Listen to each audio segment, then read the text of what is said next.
Supercrack Estrella presenta. El infierno está en Venus. Fue el primer planeta habitable del sistema solar. El Integratron, la máquina creada por los ángeles caídos telepáticamente con George Van Tassel. George Van Tassel, el visionario, creó esta máquina. El Integratron afirma que una nave espacial extraterrestre aterrizó junto a su base y un alienígena le preguntó si podía mostrarle su nave, aceptó y fue llevado a la nave donde habló con el alienígena. Los extraterrestres dijeron ser del planeta Venus. El alienígena le dio la fórmula para el viaje en el tiempo, que es F=T. Primero vamos a contar por qué estos seres que contactaron con George Van Tassel son demonios. Michael Santini solía trabajar como ingeniero mecánico y ahora se dedica a predicar el evangelio.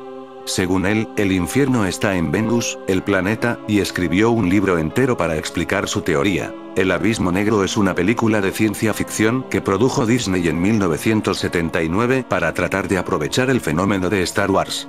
Tiene su grupo de admiradores, pero aún así se le considera un fracaso rotundo, aunque tiene una premisa muy interesante, y es que el infierno existe dentro de un agujero negro. Si crees que el infierno existe y es un lugar físico, entonces el colapso de una estrella masiva es una excelente forma de representarlo. Michael Santini solía trabajar como ingeniero mecánico y ahora se dedica a predicar el evangelio.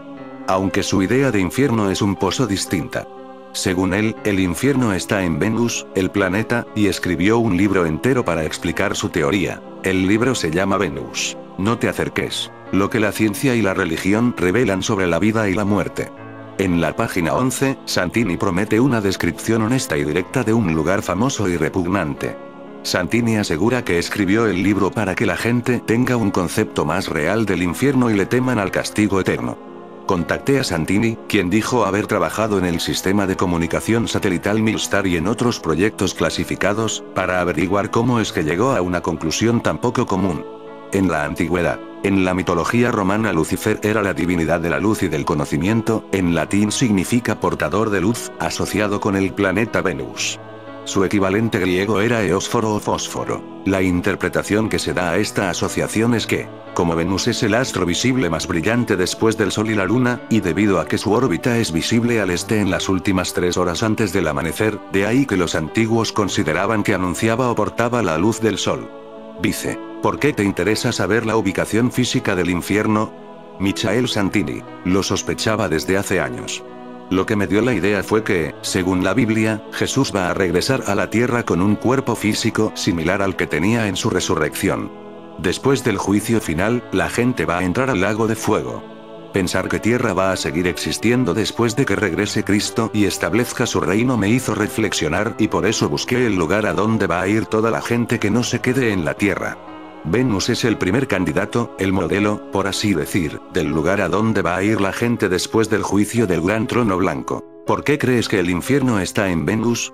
La Biblia dice que tanto el infierno como el lago de fuego están hechos de azufre hirviendo. Y descubrí algo increíble. Las nubes de Venus están hechas de ácido sulfúrico. Hace unos años, la nave espacial Expreso de Venus detectó luz en Venus. Esto quiere decir que el azufre está hirviendo, tal como dice la Biblia.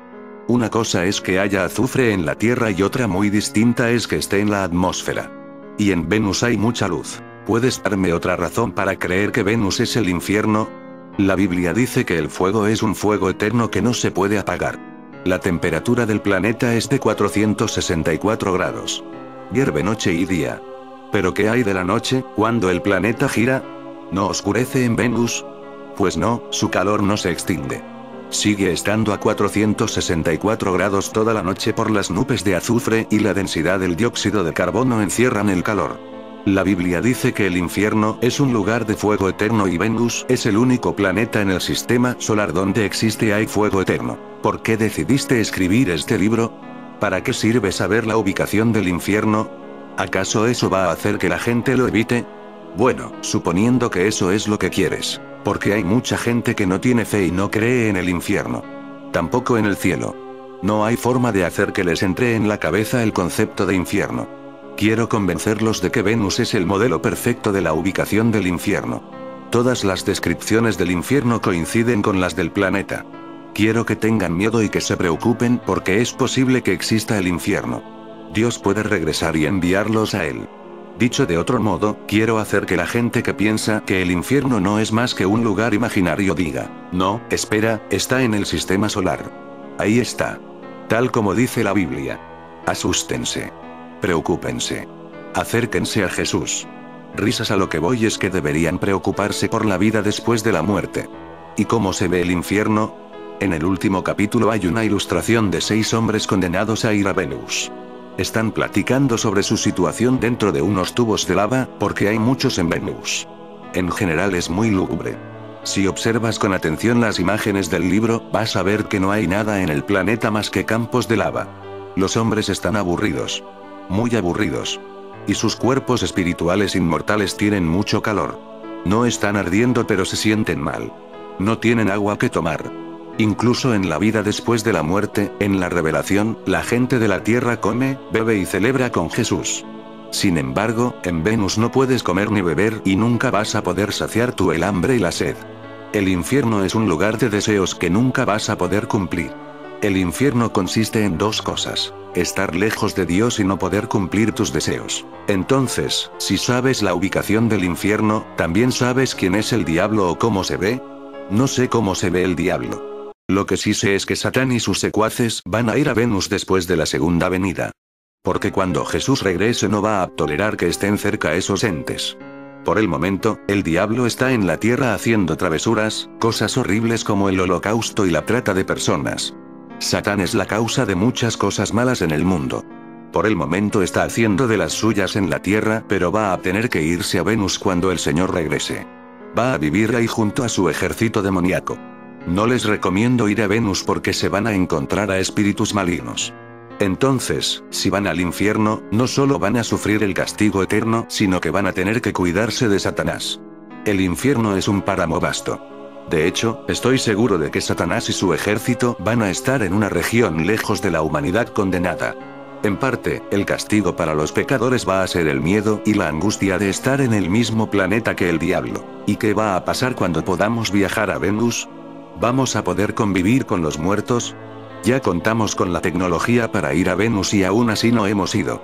En el libro explico que por ahora la gente se encuentra en Hades, no en el infierno. La Biblia dice que Hades es el centro de la Tierra. En el libro también explico que el centro de la Tierra no es sólido. En el Antiguo Testamento se le llamaba Sheol a la morada de las almas perdidas. En el Nuevo Testamento se le llama Hades. Todavía no hay nadie en Venus. Pueden ir pero no van a encontrar nada porque las almas condenadas siguen aquí y no van a llegar a Venus hasta que regrese Jesús. Además, cuando Jesús convierta a Haga de la Tierra un paraíso terrenal, no va a haber necesidad de ir a Venus. Aunque, si quieren ir, Dios lo va a permitir.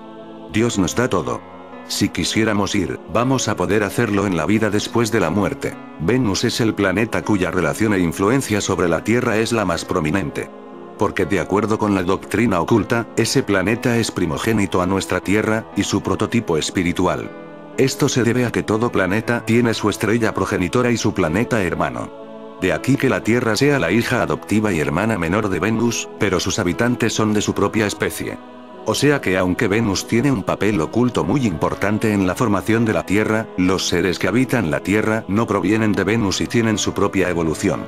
Por lo que Venus podría ser el antimundo, nuestro hermano gemelo. Alegóricamente, se dice que debido a que Venus no tiene satélites, adoptó a la Tierra, y que su regente es el espíritu guardián de la Tierra y de los humanos. En otras enseñanzas esotéricas, en la conferencia del 17 de septiembre de 1988, le preguntaron al maestro Pastor, ¿qué relación existe entre la Tierra y el planeta Venus? Esto fue lo que contestó: he aquí justamente un planeta mucho más importante que el Sol. Anteriormente había explicado que si bien el Sol es el corazón del sistema solar, hay planetas más importantes para la Tierra y el desarrollo de la humanidad. Venus es sin embargo mucho más portador de vida y de evolución. ¿Por qué? Simplemente porque Venus es el lugar donde la Tierra encuentra el mayor intercambio magnético. Por magnetismo, Pastor no se refiere únicamente a la fuerza atractiva de los imanes, sino a las corrientes energéticas que se intercambian entre los astros, la más conocida siendo la fuerza gravitacional, aunque también hay influencias e intercambios energéticos más sutiles todavía no conocidos por la ciencia. Usualmente cuando se habla del magnetismo que recibe un planeta, se piensa más bien en sus satélites naturales, debido a su proximidad con el planeta, como la influencia de la Luna sobre la Tierra, ver el lado oculto de la Luna. Sin embargo, existen magnetismos que se intercambian sobre muy grandes distancias. ¿Qué es lo que hace que la Tierra y Venus intercambien un magnetismo particular? Hay que saber que antes que un sistema solar se manifieste en el universo, a nivel espiritual ya hay un plano para animar y dirigir dicha creación. Todo ya está determinado de manera muy precisa y hay reglas que se tienen que seguir. Una de ellas dice que una vida física no puede tener lugar si no tiene una contraparte que sea su polo espiritual, metafísico. Observen la Tierra, tiene un polo norte y un polo sur. Y es gracias al intercambio magnético de esos dos polos que la vida puede tener lugar en cualquier parte del planeta. Si las energías no pudieran penetrar en el polo norte para después pasar por el polo sur, ya sea por el interior o el exterior del planeta, la vida en general en el planeta no podría tener lugar. Del mismo modo, cuando se piensa en la humanidad como una entidad cósmica, para que pueda existir en el plano físico, para que pueda tener un desarrollo en el sistema solar, se requiere que tenga dos polos. Un polo físico que es el planeta Tierra, y un polo espiritual que es el planeta Venus. Esta relación entre Venus y la Tierra se hizo desde los primeros días de la creación del sistema solar, y la razón por la que se dio entre ellos y no con otros planetas es porque estaban en la misma zona, en el mismo vecindario. Al momento de la formación de los planetas, aquel que posee la vibración la más elevada se vuelve el polo espiritual de aquel que posee la vibración la más baja. Luego, cuando el sistema solar toma la apariencia actual que le conocen, los vínculos que se formaron al principio seguirán existiendo. Una máquina del tiempo, un lugar, que debido a su forma geométrica perfecta, armoniza con las frecuencias del universo que ayudan a rejuvenecer y a aumentar nuestro psiquismo. Hoy en día puedes encontrar este lugar en Landers, California. Pero ¿cuál es la historia y el propósito de esta construcción? Su construcción comienza en el año de 1953, cuando fueron mostrados los planos a Josh Van Tassel, ingeniero en aviación. Los seres que le mostraron cómo hacer esto, según sus propias palabras, fueron habitantes del planeta Venus, a los que él llamaba el Comando Ashtar. Dichos seres le mostraron el interior de su nave espacial y ahí le enseñaron técnicas para rejuvenecer los tejidos de las células vivas.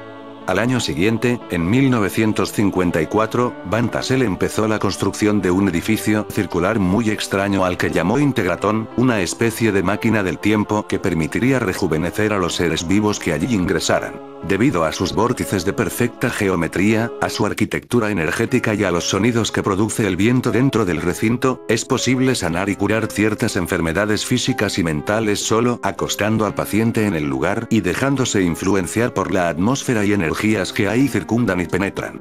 No obstante, lo más importante es que el Integratón funciona como una máquina revitalizadora que potencia nuestras fuentes de energía más ocultas. Van Tassel murió a finales de los años 70.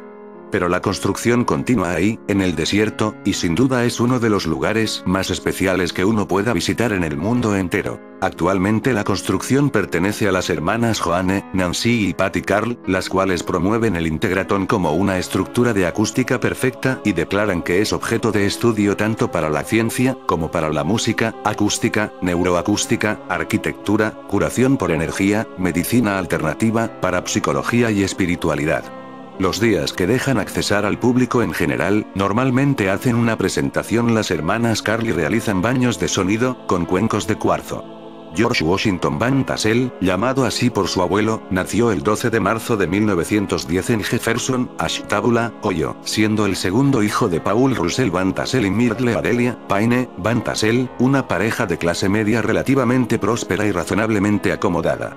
Pasó su infancia y parte de su juventud en el condado de Ashtabula. Tuvo 3 hermanos, Paul, Eugene y Jack Van Tassel. Su padre murió el 12 de marzo de 1919, justo en el 9º cumpleaños de Van Tassel. Su madre se volvió a casar, con Frankele Arduelle, en 1925. De ese matrimonio obtuvo otros 2 hermanos, Raymond y Margaret Mayo. Fue un visionario y un adelantado en el mundo de lo paranormal. Aunque no fue tan famoso como su tocayo George Adamski, generó más mitos y conceptos que siguen utilizándose hasta nuestros días.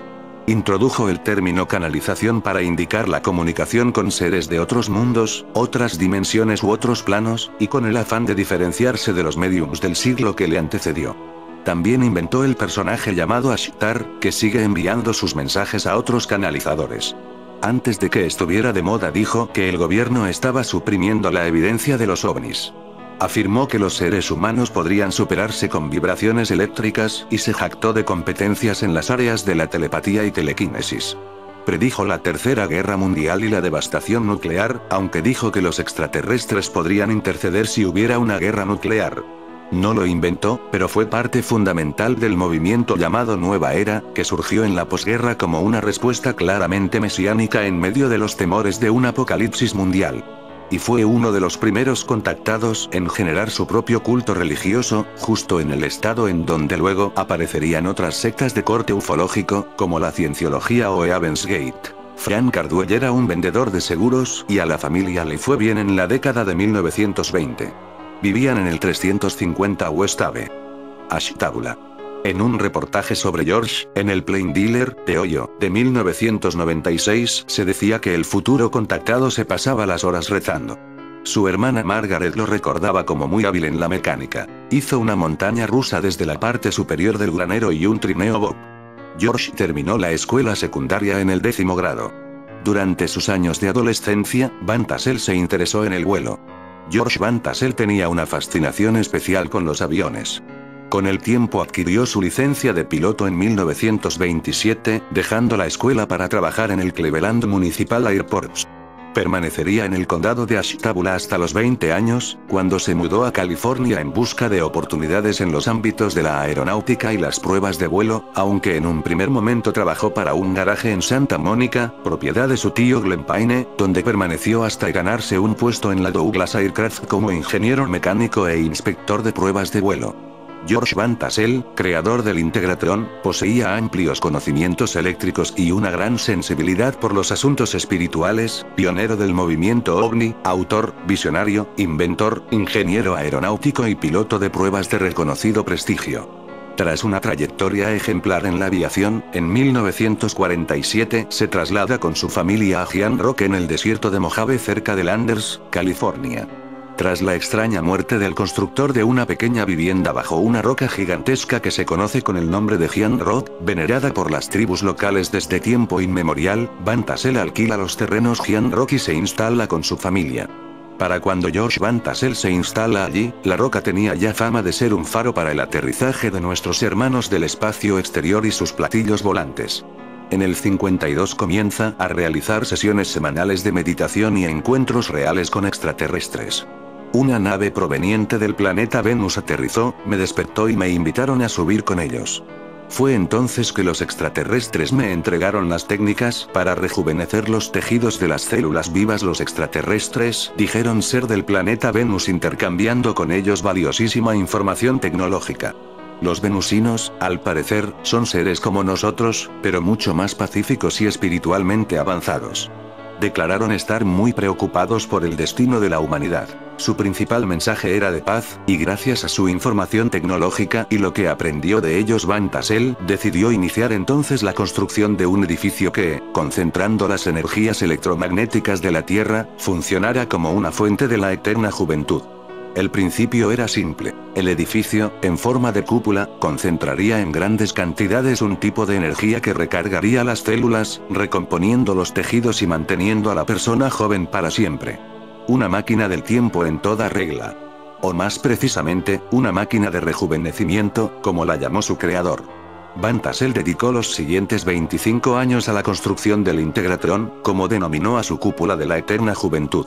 Van Tassel describió su creación de esta manera. El Integratron es una máquina, un generador electrostático de alto voltaje que podría suministrar una amplia gama de frecuencias para recargar la estructura de la célula. George pasó 18 años construyéndolo y mientras también escribió libros sobre viajes en el tiempo y el rejuvenecimiento.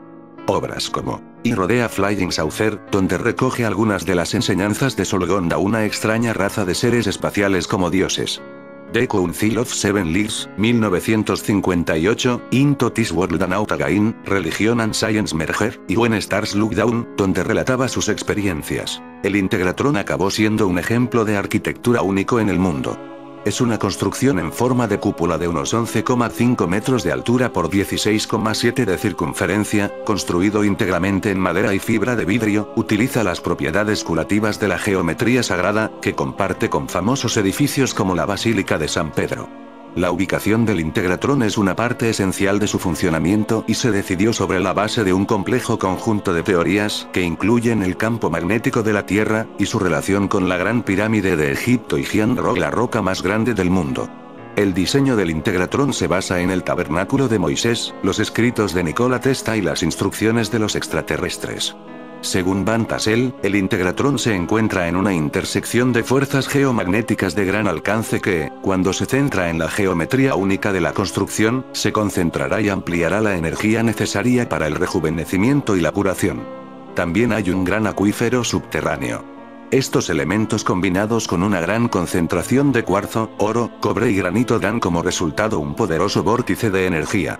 En 2005 un geofísico midió el campo magnético de la Tierra hasta 15 kilómetros en todas direcciones desde el Integratron y luego dentro de la cúpula para concluir que había un aumento significativo, inexplicable, del campo magnético de la Tierra en el centro de la construcción. El Integratron tiene medidas diseñadas para reflejar y enfocar un rango de frecuencias útiles para el rejuvenecimiento de los seres humanos. La estructura actualiza los principios de rejuvenecimiento del oscilador de ondas múltiples creado por Lakhovsky. Lakhovsky decía que las células vivas son baterías. El núcleo mantiene la carga positiva y el citoplasma lleva la negativa. Si las células se irradiaran con una serie de oscilaciones electromagnéticas, podrían ser recargadas y por lo tanto rejuvenecidas. Se necesitan una gama de frecuencias diferentes a las que responderán todas las partes de las células. El Integratron es un generador electroestático de alto voltaje, que puede suministrar la gama de frecuencias para recargar la estructura celular. A estas ideas se suman también ciertos principios de campo magnético y la técnica de Nikola Tesla sobre la creación de campos de alta ionización estática. Van Tassel comparó el Integratron con el Tabernáculo de Moisés, fue instruido por una inteligencia superior para construir una versión del tabernáculo utilizando el mismo principio de poder positivo de la Gran Pirámide de Giza. Se le dijo que esta construcción iba a revitalizar y rejuvenecer los cuerpos físicos de la humanidad. Van Tassel compartió mucha de la tecnología empleada con partidarios y seguidores, pero mantuvo gran parte de la información en secreto que solo reveló a sus colegas más cercanos. George compara los anillos que utilizó Moisés con las bobinas empleadas en la construcción del Integratron, los palos de Moisés con los condensadores y las espigas de Moisés con los cables. Moisés utilizó pieles y tela para cubrir su tabernáculo. Van Tassel ha utilizado materiales no metálicos como madera contrachapada y fibra de vidrio, porque la nube del Señor estaba sobre el tabernáculo en el día, y el fuego estaba de noche sobre él, a la vista de toda la casa de Israel, en todas sus jornadas. Éxodo 40, 38. Georges interpretó este pasaje del Éxodo y dijo que el fuego por la noche sería la corona de descarga electrostática, y la nube durante el día la ionización de la humedad en el aire. Van Tassel falleció en el año 1978 de un aparente ataque al corazón. Fue una verdadera sorpresa para sus amigos y familiares, había sido una persona muy consciente de su salud. El núcleo y otros componentes muy importantes del Integratron desaparecieron poco después de su muerte, dando peso a una teoría conspiracionista. Al no poseer los planos para terminar la realización del proyecto, la familia de Van Tassel tuvo que abandonar el lugar, el edificio quedó inacabado. Actualmente, el Integratron, con su impresionante arquitectura, cámara de sonido y alta energía, sigue en pie y es propiedad de 3 hermanas que lo están promoviendo como una estructura con acústica perfecta y declaran que actualmente es objeto de estudio para diversos campos como ciencia, arquitectura, neuroacústica, música, curación por energía, medicina alternativa y espiritualidad. El edificio está abierto al público en determinadas ocasiones. Muchos de los visitantes experimentan el Integratron como un poderoso vórtice de sanación física y espiritual. Los científicos que estudian el edificio lo llaman una batería de masas y un ambiente magnético. Venus y sus demonios. En la astrología, es interesante ver cómo todo esto está representado en la simbología de la astrología antigua. Venus es representado por un globo posado sobre una cruz abajo, y la Tierra es representada por un globo sostenido por una cruz arriba.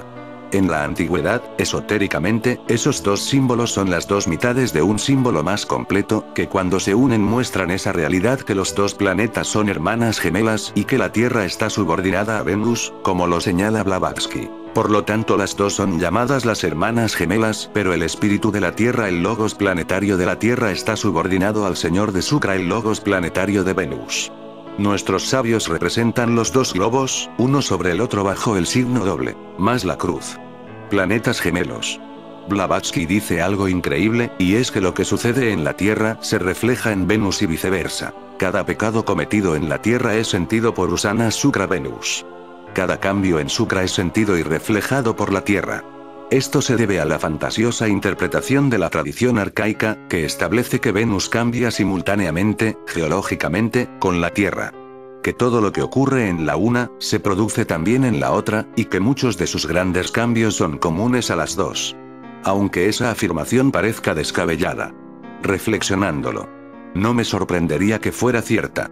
Debido a que la física cuántica ha descubierto que en las partículas gemelas, cuando algo le sucede a una, ese fenómeno se reproduce instantáneamente sobre la otra, sin importar la distancia en la que se encuentren. Y bajo el principio de cómo es arriba, es abajo. No me extrañaría que lo mismo suceda a nivel planetario. En la ciencia, curiosamente, los científicos también suelen llamar a Venus y la Tierra los planetas gemelos, porque desde un parámetro astronómico tienen muchas similitudes. En tamaño, masa, densidad, gravedad, composición química. Incluso en 1990 la sonda Magallanes por medio del radar pudo topografiar la superficie de Venus y se descubrió que al igual que la Tierra tiene muy pocos cráteres, lo que indicaría superficies relativamente jóvenes.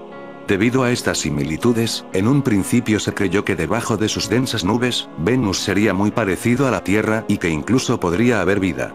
Esta esperanza se vino abajo a partir de 1967, cuando las misiones soviéticas, Venera 4, y americana, Mariner 5, lograron transmitir información sobre la composición atmosférica de Venus, mostrando que esta es infernal. La presión de la atmósfera de Venus en su superficie es 90 veces mayor que la de la Tierra, o sea que uno pesaría 90 veces más, lo equivalente a estar a 1 kilómetro de profundidad en el océano. Su atmósfera está compuesta a 95% de dióxido de carbono, lo que produce un efecto de invernadero extremo, que aunado a sus volcanes hacen de Venus el planeta más caliente del sistema solar con un promedio de 460 grados, el plomo funde a 327 grados. Sus capas de nubes de muchos kilómetros de espesor, compuestas principalmente de dióxido de azufre y ácido sulfúrico, cubren el planeta por completo, impidiendo que los rayos del sol lleguen a la superficie. Todo esto hizo concluir a los científicos que la vida es imposible en Venus. Sin embargo, el esoterismo enseña que sí hay vida en Venus, pero que esta ya no es física, sino etérea, se ha sublimizado. Con estos datos en la mano, un equipo de investigadores con Michael Way, NASA Goddard, a la cabeza ha simulado el clima venusino hace 3.000 millones de años, cuando el brillo del Sol era un 82% del actual, y hace 715 millones de años. Esta última cifra no ha sido elegida al azar, sino que es la fecha en la que se supone que Venus sufrió un episodio volcánico masivo que modificó toda su superficie. La conclusión es que las temperaturas superficiales de Venus eran compatibles con la presencia de agua líquida, es decir, el planeta pudo ser habitable hasta hace solamente 1.000 millones de años. Por supuesto, es posible que el efecto invernadero descontrolado surgiese antes, pero lo importante es comprobar que la radiación solar no es en este caso un dato que limita nuestras expectativas. El factor fundamental es el período de rotación. Siempre que el Venus antiguo tuviese un período de rotación más lento que 16 días terrestres, las temperaturas habrían permitido que los océanos venusinos sobreviviesen a pesar de recibir unos niveles de radiación solar que eran entre el 46% y el 70% superiores a los que sufre la Tierra hoy en día. Además, si tenemos en cuenta la paradoja del Sol débil, es posible que Venus fuese habitable antes que Marte y la Tierra. Es posible que cuando Venus comenzó a poder tener océanos en la superficie, la Tierra y Marte fueran demasiado fríos.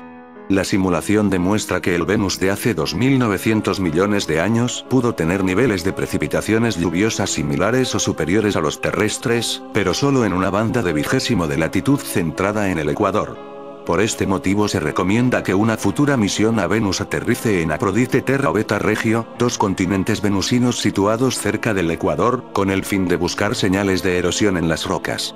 Paradójicamente, este hipotético Paleo-Venus nos hace recordar el Venus imaginario de principios del siglo XX, cubierto por pantanos y habitado por fabulosos seres similares a saurópodos.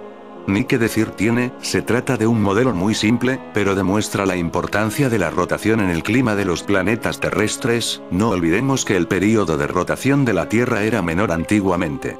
El modelo está limitado en buena medida por lo poco que sabemos de Venus.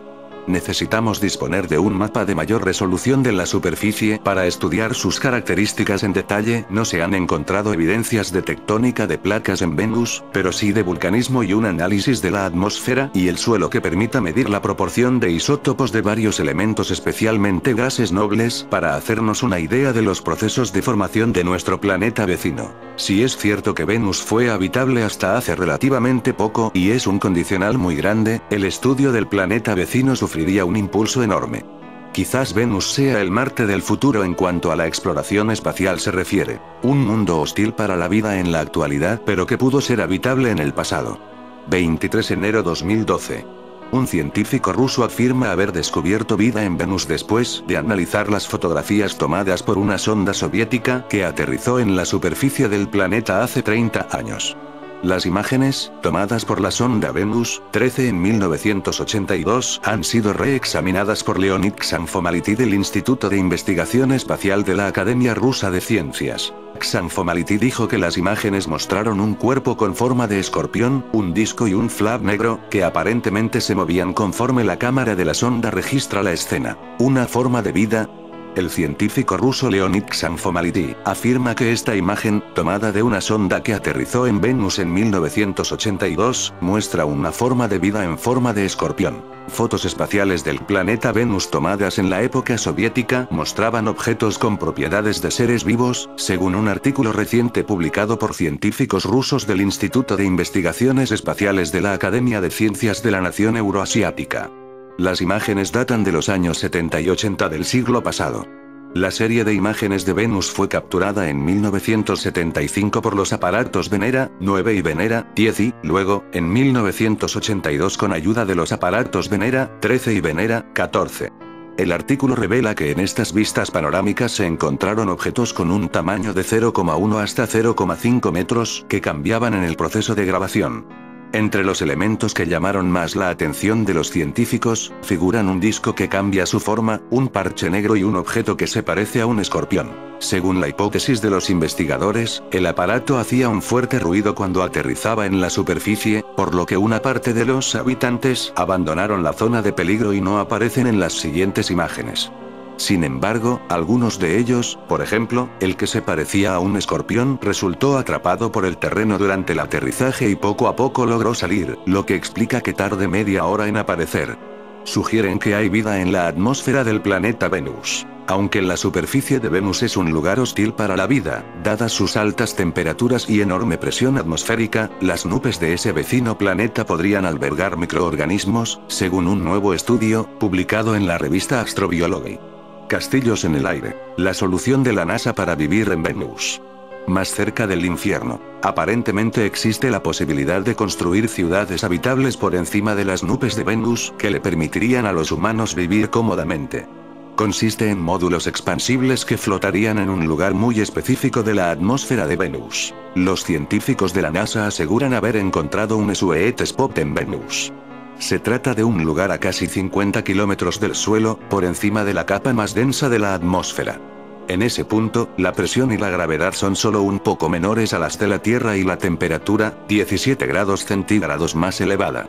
La diferencia de temperatura es importante, y podría ser un problema, pero los especialistas estiman que sería manejable. La misión espacial está pensada en 5 etapas. En primer lugar, una exploración no tripulada, con un robot. Luego una misión tripulada de 30 días en la órbita de Venus.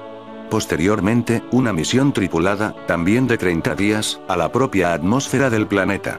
Después una misión similar, pero con una duración de un año y, por último, presencia humana permanente. La viabilidad de este proyecto y la ventaja respecto a la exploración de Marte está dada, fundamentalmente, por las distancias a uno y otro planeta. Viajar a Venus lleva la mitad de tiempo que viajar a Marte. Mientras se puede llegar a Venus en unos 440 días, llegar a Marte implica entre 650 y 900 días. En fin amigos de Supercrack Estrella, si el video te gustó pulgar arriba.